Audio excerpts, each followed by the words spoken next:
En Algérie, l'escalade dans la répression suit l'escalade des échecs du régime sur la scène internationale. Plus le régime essuie des revers sur la scène internationale, plus il se venge du peuple algérien. C'est ainsi que ça se passe.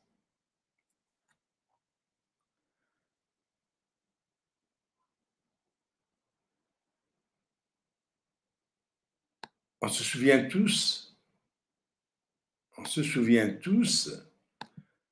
de ce jeune adolescent qui a été abattu en France par des policiers, l'épisode Naël. C'était le 27 juin dernier à Nanterre. Le gouvernement algérien, ému par cet assassinat, avait vite fait de publier un communiqué signé par le ministre des Affaires étrangères pour dénoncer cette attaque tout en rappelant à la France ses devoirs envers ses citoyens. Moins d'un mois plus tard, l'Algérie enregistre 3 assassinats commis par des policiers et des gendarmes. Cela a commencé par le décès du jeune Haytham Djebari des suites des sévices subis dans un centre de police à Tébessa.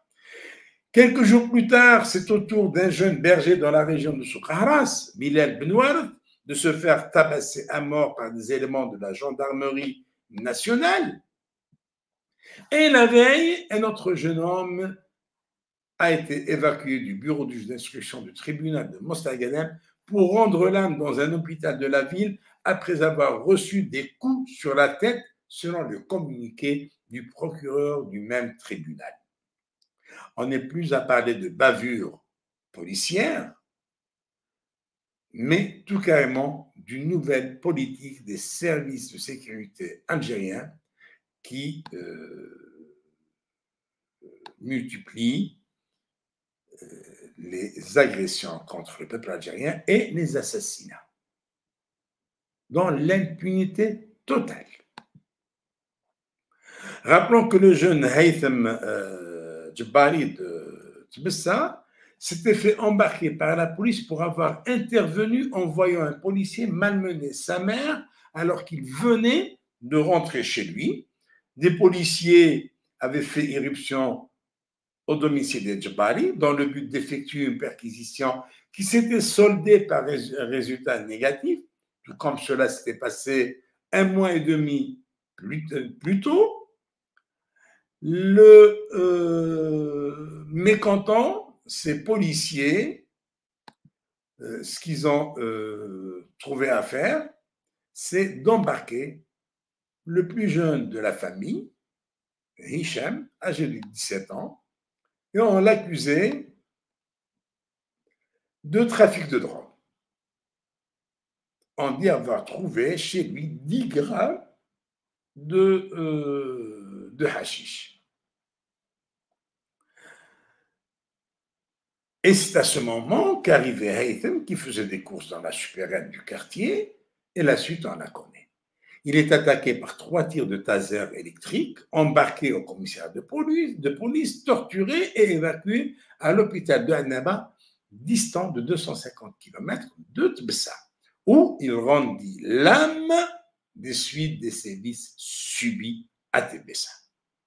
Évidemment, la presse algérienne domestiquée par le régime en place ne souffla pas mot sur ce tragique événement. Ni même les pseudo-journalistes de l'opposition, tels notre ami Abdou Smar, véritable pièce maîtresse et un relais médiatique des services secrets algériens, ne souffla mot lui aussi.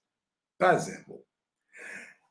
Le procureur de la République du tribunal de Tébessa réagit 3 jours plus tard pour calmer la population sortie manifester sa colère en publiant un communiqué de presse annonçant l'ouverture d'une enquête et l'autopsie du corps du défunt. Au jour d'aujourd'hui, à ce jour, on n'a rien vu venir. Aucun ordre n'a été donné pour exhumer le corps pour autopsie. Quant aux policiers auteurs de ce crime abject, ils sont toujours en poste et ils n'ont été nullement inquiétés. Même le motif, même le chef de sûreté de la wilaya, le préfet de police, n'a pas été concerné par le dernier mouvement qui a touché le corps de police algérien. À Sogaras, donc là, c'est la police qui tue. À Sogaras aussi, la police tue. Ville frontalière de la Tunisie, Bilal Benouareth, un jeune berger qui n'a aucune relation avec la politique, ni les réseaux sociaux, est arrêté par des éléments de la gendarmerie nationale pour un mobile inconnu jusqu'ici. Il est tabassé à mort sans que les gendarmes ne soient inquiétés à ce jour. 2 jours auparavant, le jeune Admel Sofiane est arrêté par des agents de la brigade de recherche et d'investigation pour avoir exprimé son mécontentement à travers les réseaux sociaux, pour avoir été dépossédé illégalement de son petit local commercial situé dans la gare routière de la ville de Cheléa, dans la ville de Tbessa. Il échappera à la séance de torture, mais sera écroué à la prison civile de Cheléa pour une série d'accusations, dont appartenance à une organisation terroriste, atteinte à la personne du chef de l'État et diffamation du directeur de la gare routière de Cheléa. Des accusations graves, passibles d'une vingtaine d'années de prison. Dans l'ouest du pays, un jeune dont le nom n'a pas été révélé a été tué dans le bureau du juge d'instruction du tribunal de la ville de Mostaganem sans que ne soit connu le mobile. Dans la soirée du 1er août, une information a circulé dans les réseaux sociaux faisant état de coups de feu tirés contre le juge d'instruction qui auditionnait un ancien greffier du tribunal. Ce dernier se serait donné la mort avec son arme. Quelques heures plus tard, on apprend par le parquet général du tribunal de Mostaganem que les faits se sont déroulés le dimanche 30 juillet vers 15 heures. Le juge était en train d'auditionner un accusé dénommé D. Lakhda, ancien greffier auprès du tribunal et poursuivi dans une affaire d'abus de fonction et usurpation de fonction. Ça, ce sont des accusations, évidemment, de la justice aux ordres. On ne sait pas exactement qu'est-ce qu'on reproche à ce défunt. Aujourd'hui, le jeune homme est mort. Et on dit comment il était auditionné. L'accusé a sorti une arme à feu et tiré sur le juge, le blessant au ventre. L'intervention du greffier et d'un gendarme ont permis de désarmer et de neutraliser l'agresseur. C'est la version donnée officiellement. Or, un accusé auditionné par un juge d'instruction armé, c'est un peu tiré par les cheveux. C'est ce qui sera vite d'ailleurs démenti par le même parquet à l'annonce du décès, celui qui est présenté comme étant l'agresseur. Le mardi 2 août, nouveau rebondissement dans l'affaire, le procureur général, dans un communiqué daté du 1er août, annonce le décès du principal accusé dans la tentative de meurtre du juge d'instruction survenu mardi 1er août. Sa dépouille a fait l'objet d'une autopsie. Les premiers éléments du rapport d'autopsie ont montré que la mort a été provoquée par de violents traumatismes au niveau de la tête et de la poitrine qui ont engendré une hémorragie interne, indique le procureur général de Mostaganem dans son communiqué. Toujours selon le résultat de l'autopsie ainsi que les premiers éléments de l'enquête préliminaire, les pistes d'un suicide ou d'un décès par balle sont écartées. Cela signifie clairement que le jeune homme avait reçu des coups dans le bureau du juge d'instruction, un bureau dans lequel se trouvait le défunt accusé, entouré du juge d'instruction, du greffier et d'un gendarme. On n'a pas besoin d'être grand clerc pour deviner la suite. Si quelqu'un était en possession d'une arme, il ne pouvait être que le gendarme. Des sources proches du dossier indiquent que le gendarme avait sorti son arme pour intimider l'accusé.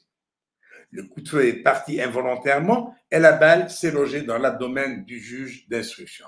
Le scénario de l'accusé qui tirait sur le juge est très mal ficelé et n'avait qu'un seul but, celui de couvrir le gendarme auteur du coup de feu.